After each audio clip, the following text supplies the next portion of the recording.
Well, very happy Diwali to all of you. You look very bright today. Thank you once again to come at the invitation of our ministry. And today is a very short interview from me. But however, I've got the two gentlemen from New Zealand, which whom I'm going to introduce about, Dr. Vijay Prasad and Radhanan. They have been brought in from New Zealand to do some work on the multi-ethnic ministry. Welcome members of the media, and I thank you for making your time here with us this morning. I wanted to brief you on the developments in the Ministry of Multi-Ethnic Affairs, as we have made a substantial progress in the last 2 weeks. As you know, the coalition government, as per legal notice number 17 of 2023, has made a decision to establish a new Ministry of Multi-Ethnic Affairs, and my officials have been working hard on the extensive groundwork involved in the establishment of the ministry. The Permanent Secretary has made an initial round of appointments of the support staff, and the appointment of the director is now reaching its finality. I made an early decision to commission a substantial piece of work on the setting of the framework, or to inform that the work of this new ministry, the government has acquired the services of the two appropriate people from New Zealand for the government's consideration, and I once again like to convey my sincere appreciation to the government of New Zealand for funding of the project. The consultants have been in Fiji for the last 2 weeks. Now today will give me a briefing, and they will return to Auckland this weekend and will begin writing the report immediately. We are expecting them to return to Fiji with a completed report, which will form the basis of the workshops with a number of communities, organizations, individuals to fine-tune the framework. It is anticipated that once it's completed, we will proceed at a speed to approve the work program of the new ministry and launch, which is a fully fledged new ministry that all ethnic communities can be proud of, and is a port of call of having the unique needs to be addressed. More than 40 consultations have been done, undertaken in Suva, Nandi, and Lotoka, Lambasa, with a wide range of individuals and organizations. I'm told that their intensive and robust conversations and consultations has presented and discussed holds an excellent promise for the development of a framework of a tailor-made for Fiji. I wanted to inform you of the progress that has been made and provide an opportunity for you to speak with the consultants. While they might not be able to give you definitive answers on what they've done of the framework, but that will be constituted at this stage. However, they should be able to give you a reasonable overview of the progress they have made so far. The consultations include the representatives and heads from the Ministry for Ethnic Affairs, leaders of various ethnic groups, head of the Vanua, head of the state, and business communities from the central, western, northern, and eastern parts of Fiji. On this note, I would like to briefly introduce the two New Zealand-based consultants who have offered their services to the government of Fiji, basically at no cost to us, and I thank them for availing themselves and the time and effort to make us in crafting this framework. Dr. Vijay Prasad, who's on my right, is a former Fiji citizen who is now a New Zealand citizen and extensive experience in social policy, social services. He was also a former member of the Parliament in New Zealand from the Labour Party side. He's worked as a senior practitioner, a researcher, and associate professor at Mace University, Department of Sociology and Social Work. And on my left is Radhanan, a former Fiji citizen, a lawyer by profession, and New Zealand citizen, who has forayed into various branches of law, including corporate structures, family trusts, family and law, employment law, corporate transactions, and human rights. I will take a pause here and let you have the floor if you have any questions or clarifications that you want from me before I give the floor to the two gentlemen to speak to you. Pinaka. What we were asked to do was to develop a framework. What is a framework for a ministry? I mean, not often a government sets up a new ministry.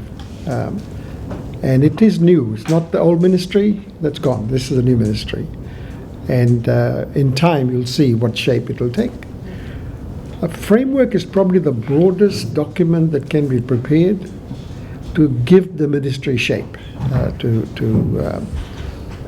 define its purpose, its objectives, what its focus going to be, what principles it might work on, and other aspects that will guide the ministry's work. So that's what we are trying to do, perhaps also what structure it might adopt.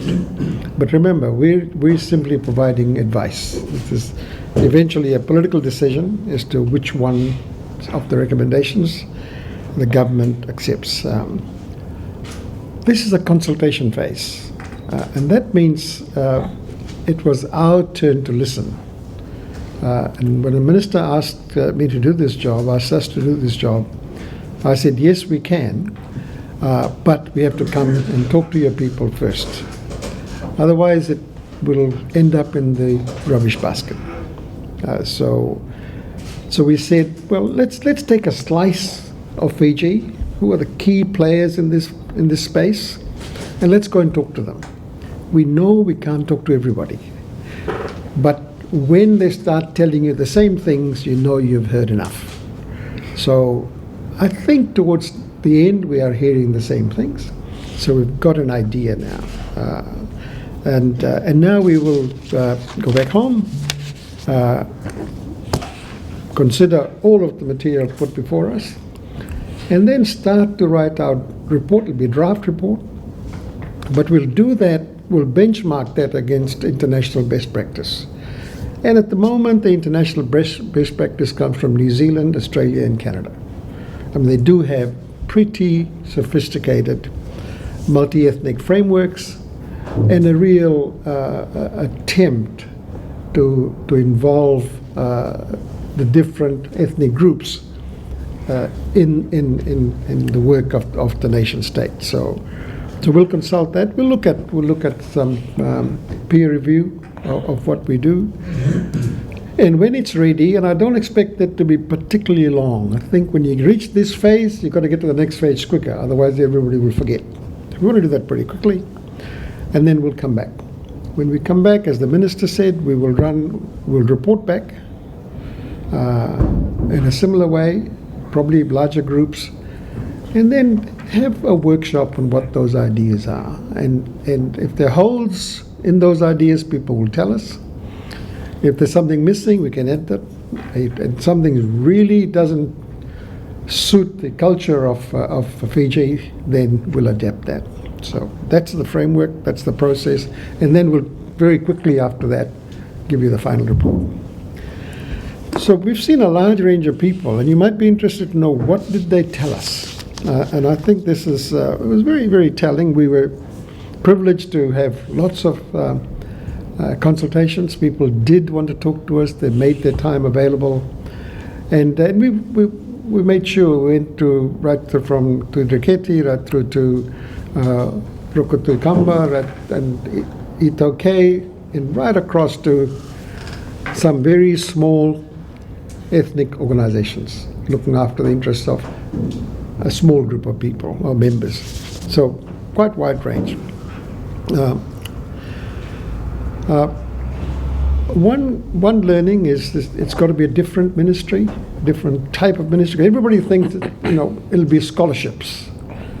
Well, it won't be scholarships. So that idea was never in our brief. The government's already decided that's going into a merits-based process in the education ministry, and that's fine. Some of the things people are telling us is, what does this term Fijian mean? We're all Fijians now, so what does that mean? There's been a lot of discussions around that. I'm not sure either, whether it's your nationality, your identity, your culture, what is it? That might need some clarification down the track. people have been saying to us, now, if I'm not an Itoke, I have an issue, my community has an issue, where do I go? Who do I go to? And people have sat in this room and said to us, sometimes with a lot of sadness, that, where is the respect for us? Where is the respect for my group from government entities, etc., or an organization? So who represents us? Who speaks for us? Where do we go? People also asking who promotes the relationship between different ethnic groups, because this doesn't come automatically. As human beings, we are trained to suspect difference. So if we're going to do something different and learn to accept each other, we're going to have to learn it. It's not going to come automatically, So they're talking about that. People have reflected to us on what they call a culture of silence. Don't say anything. Kuch nahi bolo. So things are worrying people in this area, and they say, where do I go? There is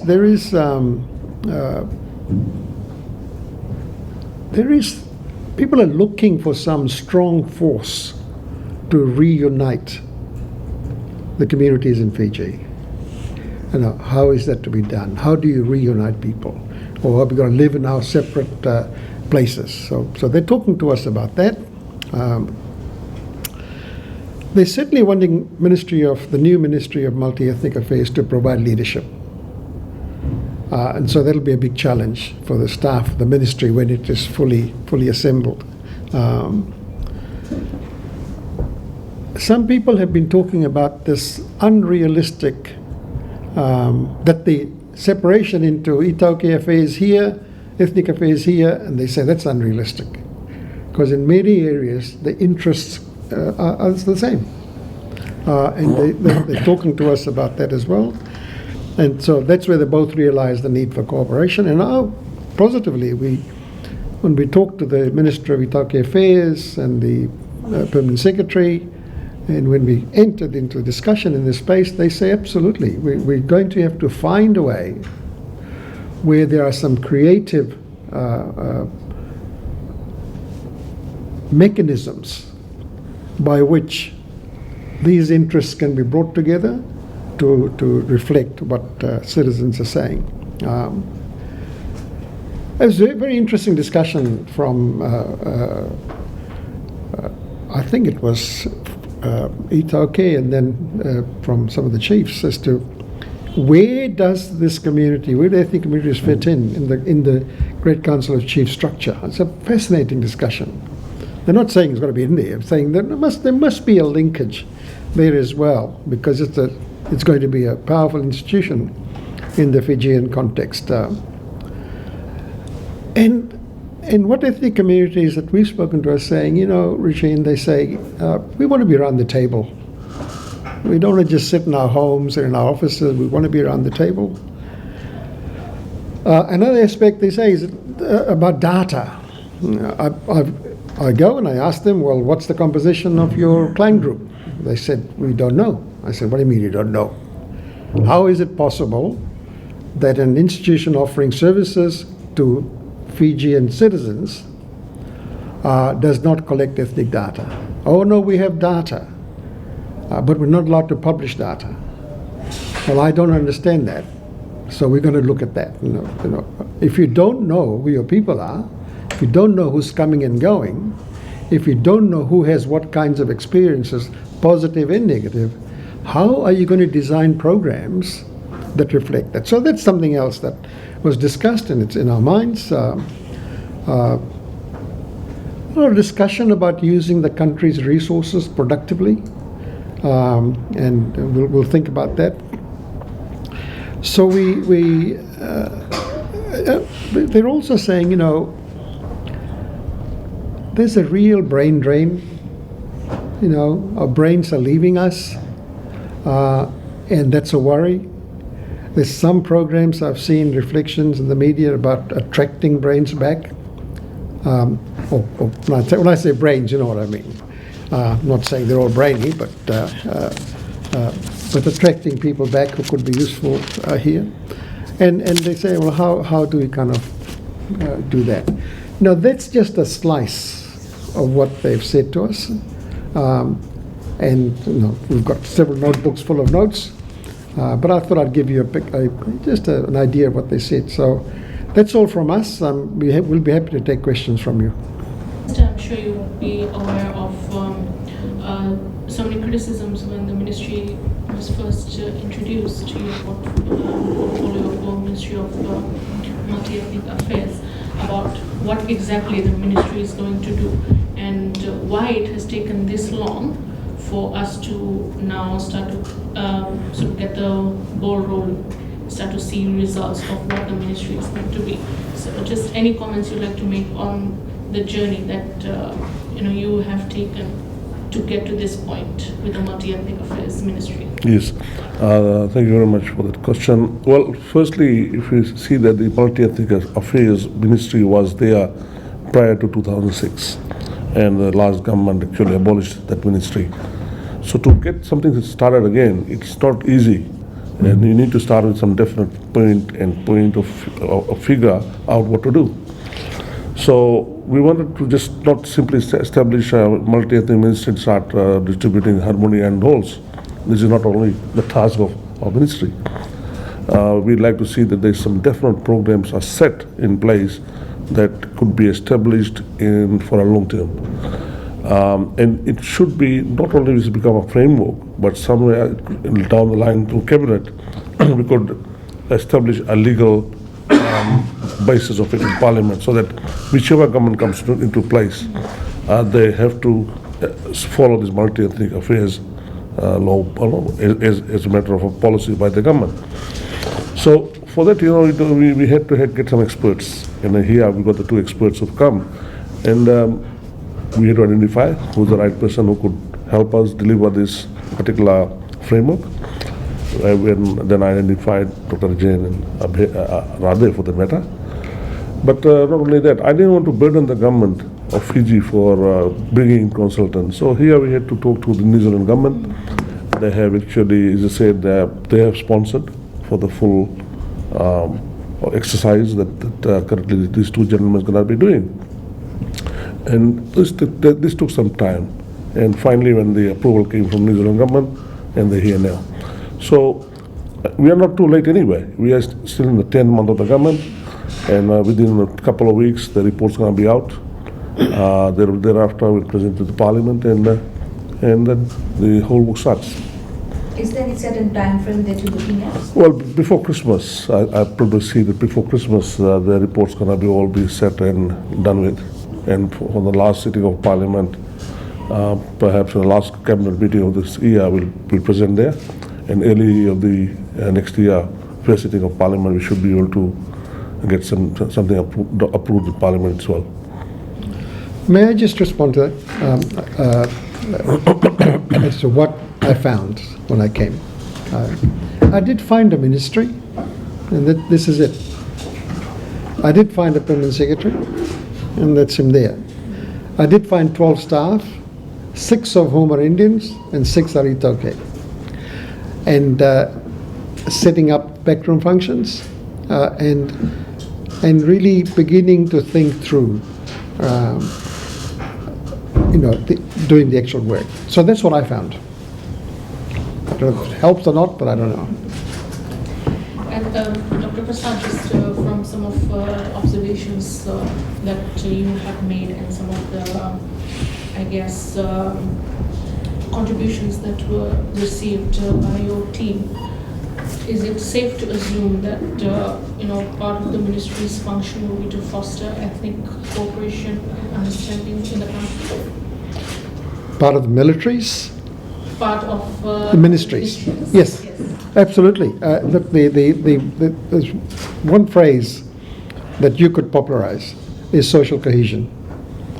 If the objective of the ministry is to achieve social cohesion in Fiji, then everything the ministry does is about social cohesion. because it knows that societies that are socially cohesive do much better. They're happier, their people are more successful, they do better economically, environmentally. So yes, the concept is social cohesion, inclusiveness, diversity, pluralism are those things that also come to mind. But hopefully we can construct the whole, well, not hopefully, but I think the government's intention, as I understand it, is to use this as a mechanism for social cohesion, which is why nobody's left behind. Nobody's left out. The reason I ask is because obviously our history is very checkered in some instances. Do you also see that as a challenge in achieving this social cohesion? Yeah, absolutely. I mean, you know your history better than I do. Although I was born and brought up here, and my family have lived here for a long time, it would be silly to say that everything has been really great. I don't think the government would have asked us to come to look at this if everything was socially cohesive. So yes, you've had a difficult period, and you've reached some sort of calmer waters. And remember, calm waters, the water's calmer before the waterfall. So you've got to make sure you're ready. And as society grows and you become more diverse, economically, socially, environmentally, there are many challenges. So you better get your ship in order. And this is what I think the government's trying to do. Well, certainly what we'll be advising them to do. Dr. Prasan, do you think your report would need, once it's out, would it need to be taken in its entirety, or is the government allowed to take it on a piece by piece on what suits them? A very good question. A very perceptive question as well. I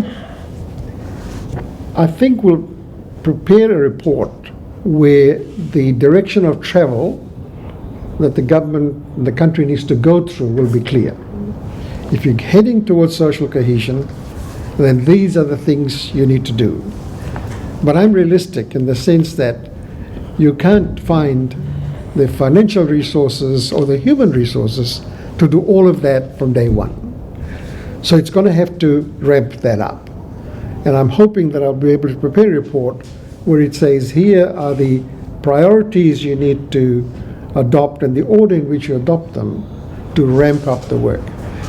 So it'll be at that point, it's a package that you may need to say we need to delay this for resource or human resource reasons, or research reasons, or data reasons, but the direction of travel, which means where you're going, what you need to do, will be pretty well established. I'm hoping. If God's given us the intelligence, we'll write it in that way. Yeah. But your question is a very good one from the point of view of, if governments just pick one or two ideas from a complex report trying to achieve a bigger goal, then that is often the pathway to being less than happy at the end. Maybe, sir, speak to the terms of reference that's been given to the Commission, or to the future, to you and Dr. Mr. Nand, on the terms of reference that's been outlined. Let me tell you what the references are. Prepare as a framework to guide the work of the Ministry of Multi-Ethnic Affairs. And we're empowered to consult whoever we want to consult, use whatever experiences internationally we want to use, but come up with a report. So they've left it very broad. But I guess they've trusted us. And whether the trust is well placed, Minister, I don't know. But hopefully my background, my reputation speaks for itself. And not had a need for line by line statement of what I can do and can't do. No, it's very broad, very enabling. Prepare as a framework that we can use, and I think it's because we said we're not going to do this without talking to your people. So many of the people I've spoken to have really been the terms of reference when you think about it.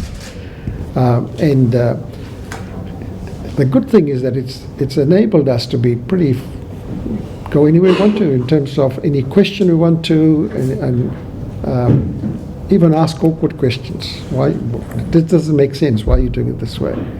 So when I asked your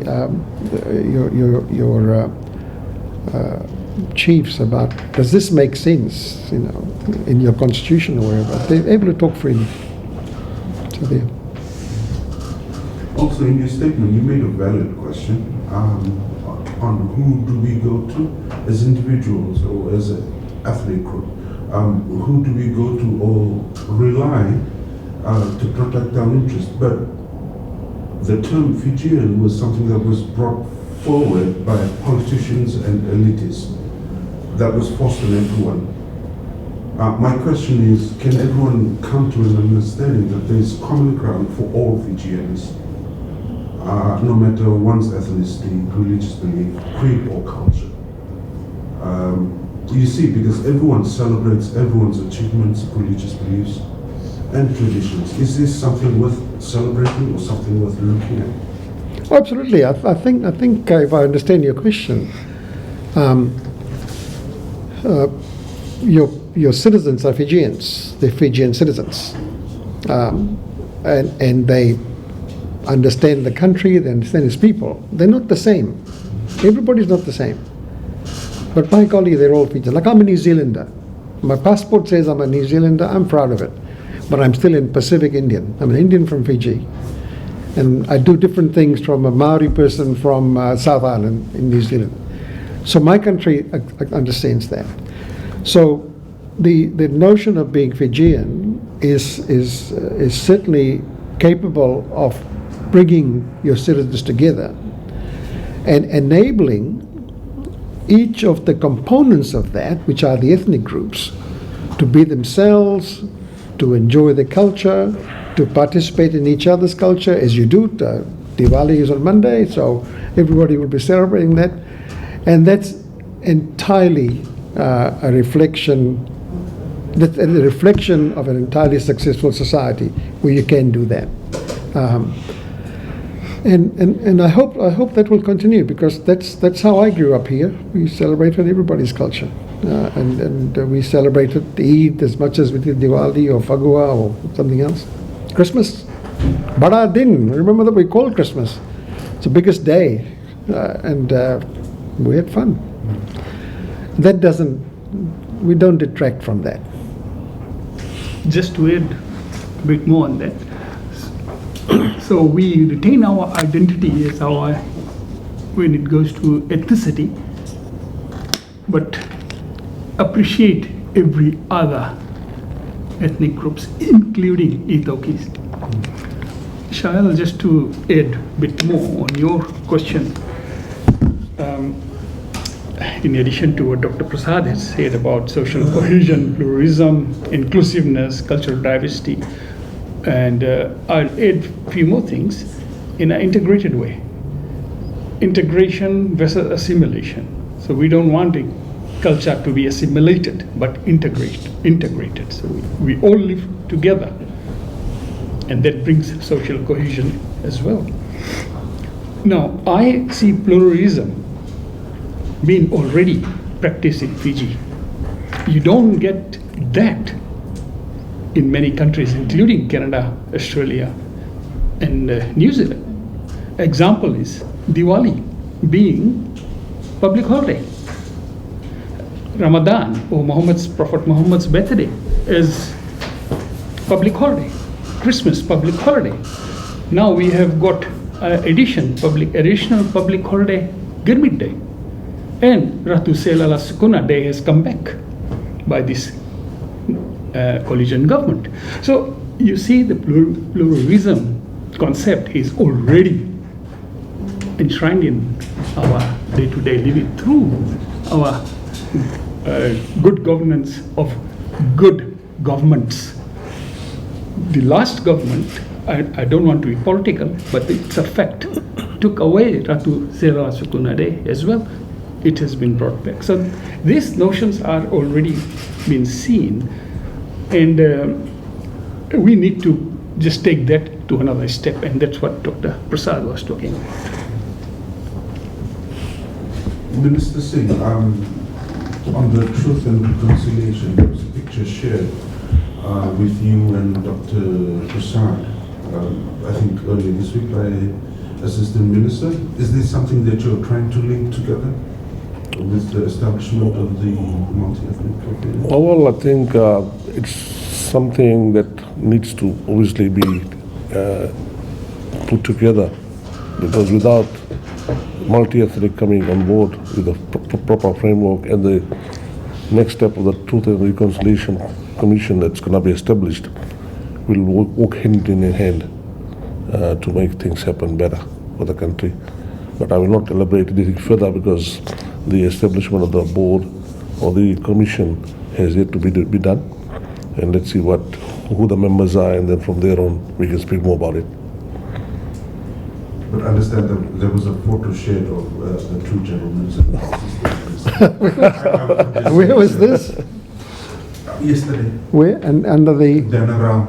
Oh yes, of course. We lay- That happened to be a chance for us when the two gentlemen arrived from New Zealand, and it happened to be that Assistant Minister happened to be there. We shared a bit of discussion on what was happening, but it didn't go any further than. They made me work within an hour of getting off the plane. And for 4 hours. And for 4 hours I had consultations with two ministers. But just to be clear, the Truth and Reconciliation, I'm aware of it. I've asked to see the resolution in Parliament for my own benefit, but I don't have a role in this project. The two projects not linked at all. Has not been discussed with me in terms of even saying anything about that. So out of my brief so far. Dr. Prasad, I was just pulling the minister's leg. It's off the record. I can see how the press act in Fiji, eh? Okay. Minister, just last thing, Diwali is obviously on Monday. Any message that you'd like to share to the public? Well, to all the citizens of this country, I'd like to say that there was a pre-Diwali gift that we had given, $6.12 as bonus to the farmers. That I can see a lot of smile on their faces. But overall, to all the citizens, be it Ethiopians or Indians or Muslims, Sikhs, I wish them a happy Diwali, because this is the first time the government, the coalition government, is in power, when we are here to celebrate major festivals in the country. So I want everyone to be enjoying this moment, but at the same time be careful that they do not overboard and throw fireworks here and there. That should avoid any house burnings, That's something that worries me all the time during Diwali, that when children start playing with fireworks, they're very careless about it. But overall, thank you very much, and I wish you all a very good Diwali.